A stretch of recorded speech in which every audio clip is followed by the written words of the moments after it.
Leonardo da Vinci's Ginevra de Benci, painted in the late 1470s, holds a unique position in art history. It is the sole work by the master displayed in the Americas. This portrait diverges significantly from the artistic norms of its period. It presents a young woman with a subtle turn towards the viewer, her shoulders gently angled. This posture avoids the rigid formality common in Florentine portraiture. Her skin, rendered with a pale sculptural quality under the light, contrasts with an expression that appears withdrawn and introspective. This was an unusual depiction for Florence at that time. Before Leonardo, portraits of noble women in Italy typically adhered to a strict profile view. This ceremonial pose kept the subject emotionally distant. Leonardo initiated a revolutionary shift. Drawing inspiration from painters in Northern Europe, he brought Ginevra's face forward, allowing both eyes to be visible and her mouth subtly shaped. This innovation permitted a deeper psychological interpretation of the subject. It made her inner world more accessible to the viewer. The painting thus became a window into the sitter's temperament. The landscape behind Ginevra extends beyond the confines of the frame. Distant water reflects the sky. Mountains recede into a soft blue haze, and the earth gradually dissolves into mist. This technique creates atmospheric depth. It prevents the figure from appearing isolated, situating her within a tangible, expansive space. A dense, almost black juniper bush frames her head. Its dark foliage accentuates the luminosity of her pale skin. This contrast draws the eye, highlighting Ginevra's features against the verdant backdrop. The juniper carries symbolic weight. In Renaissance Florence, this tree symbolized female virtue and moral purity. The Italian word for juniper, Ginepro, shares a phonetic similarity with Ginevra's name. This linguistic connection forms a visual pun, linking Ginevra directly to the concept of virtue. Close examination of the painting's surface reveals an unexpected detail. Several fingerprints are embedded within the paint. Recent studies confirm these belong to Leonardo himself. They indicate his direct tactile involvement in the creation process. He did not rely exclusively on brushes. His fingers moved across the wet paint, softening edges and blending light and dark. This intimate technique marked the early development of sfumato. Sfumato is his signature method where forms subtly dissolve into one another, as if veiled in mist. These fingerprints serve as a physical record of sfumato's nascent stages. Leonardo da Vinci was approximately 21 years old when he undertook the commission for Ginevra de Benci's portrait. He was still refining his artistic skills within the workshop of Andrea del Verrocchio. Ginevra, a 16-year-old of considerable wealth and beauty, belonged to the influential Benci family. They were Florentine bankers with close ties to the powerful Medici. Her family home was situated near the iconic Ponte Vecchio. Her beauty was widely acknowledged, inspiring admiration and poetic tributes from many. The commission for her portrait was likely connected to her marriage. In Renaissance Florence, commissioning a portrait of a young noblewoman was a customary practice. It was often associated with betrothal or marital alliances. Ginevra married Luigi Niccolini on January 15, 1474. Niccolini, at 32, was significantly older than Ginevra. This was a common arrangement for forging family alliances in that era. The portrait could have served to formalize and commemorate this union.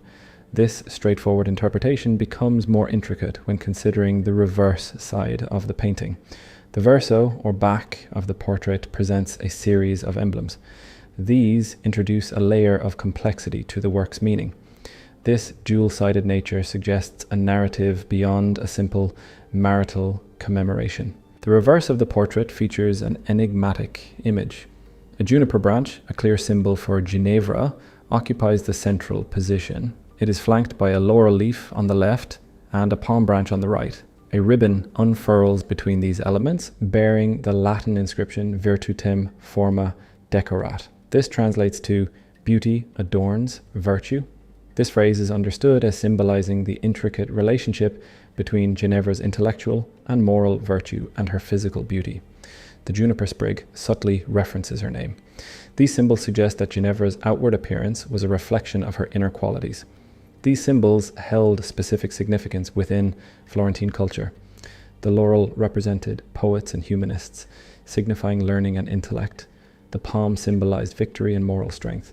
The combined message is clear. Ginevra's beauty was not merely superficial, but a visible manifestation of her inner worth.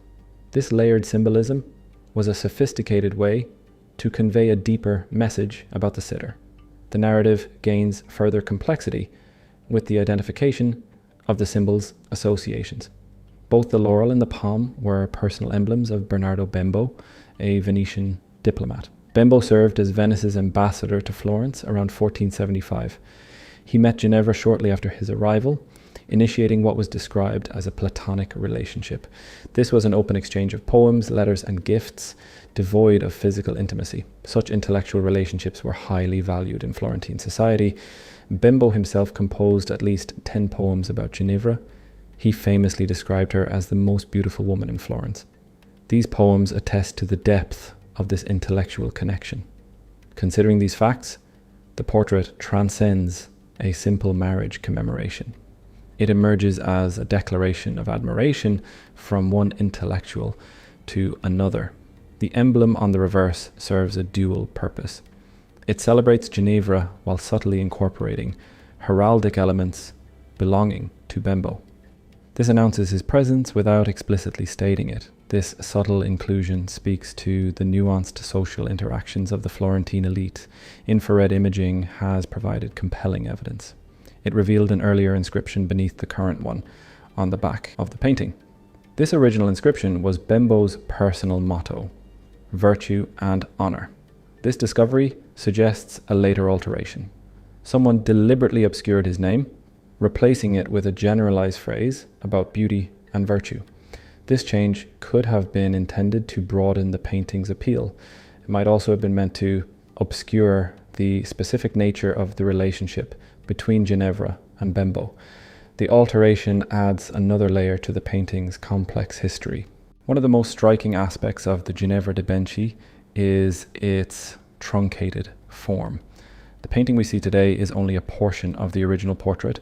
At some point in its history, the panel was cut down along the bottom.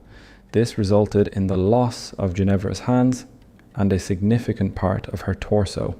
A surviving drawing by Leonardo suggests that he originally depicted Ginevra's hands cradled at her waist. This drawing is widely believed to be a preparatory sketch for this very portrait. The loss of this section alters the composition and the psychological impact of the work. Hands in Renaissance portraiture often conveyed emotion or narrative details. Their absence leaves a void, prompting viewers to imagine the original pose. Art historians speculate that Ginevra may have held a small flower in her hands, perhaps a dianthus known as a pink. In Renaissance portraits, pinks commonly symbolize devotion or virtue. If this were the case, the flower would have added another layer of symbolic meaning to the portrait. It would reinforce the themes of purity and moral uprightness already suggested by the juniper. The decision to cut the painting remains a mystery. Damage to the lower portion of the panel is a frequently cited reason. This act of alteration forever changed the painting's original scope and presentation. The Ginevra de Benci remains a work shrouded in mystery. Was it commissioned by her husband as a marriage commemorative, or by Bernardo Bembo as an expression of his profound respect for a woman he admired? Perhaps it was both, reflecting different stages or intentions. Leonardo's fingerprints confirm his direct involvement, yet they do not fully unravel the enigma of its purpose. They serve as a poignant reminder that every portrait holds a story, partly visible and partly conjectured. It is often within this realm of speculation that the painting truly lives. It invites viewers to ponder its hidden narratives and the complex interplay of art and human relationships in the Renaissance. The painting continues to provoke questions, ensuring its place as a subject of ongoing study. Its subtle beauty and layered meanings ensure its lasting impact.